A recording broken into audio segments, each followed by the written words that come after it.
Unclean, unclean. Might as well be their anthem cries. They sit on the edge of town and beg for mercy. They're constantly denied. Unclean, unclean. This is their label. They die from starvation before they do from the disease because they aren't even allowed to eat the leftovers we leave behind at the table. Unclean, unclean. Their boils disgust society to the point of avoidance, and their disease turns them into mutes as well because their voices are perceived as an annoyance. Unclean, unclean.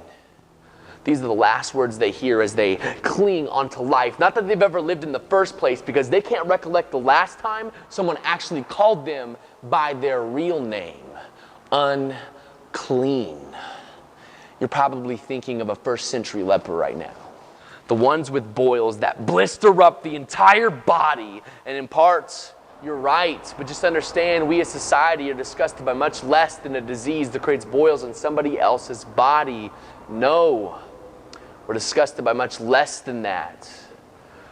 Leprosy may not be a disease in 21st century America, but there are certainly lepers in 21st century America. There are plenty of people we label as unclean. There are plenty of people we deem as untouchables. In our opposition to homosexuals, we've gone to the extremes of speaking for God and stating that their sin is worse than our disease and in fact makes them unlovable.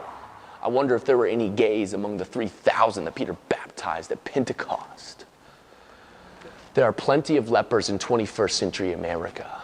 In the hysteria of terrorism, we've gone to making Muslims scream unclean to prevent any possibility of us coming in contact with them.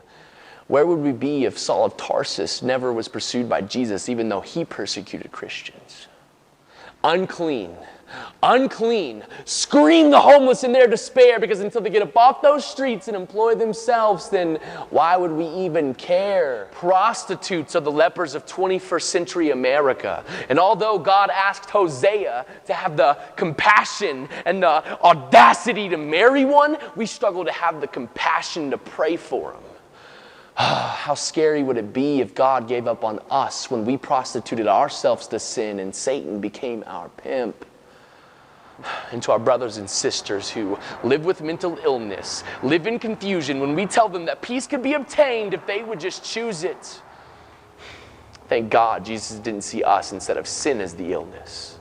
To our fellow humans who cut themselves and tie a rope around their neck just to cope from the stress of being marginalized and disenfranchised, it's my prayer that we too remember we were foreigners who were worshiping other gods to cope from the absence of answers.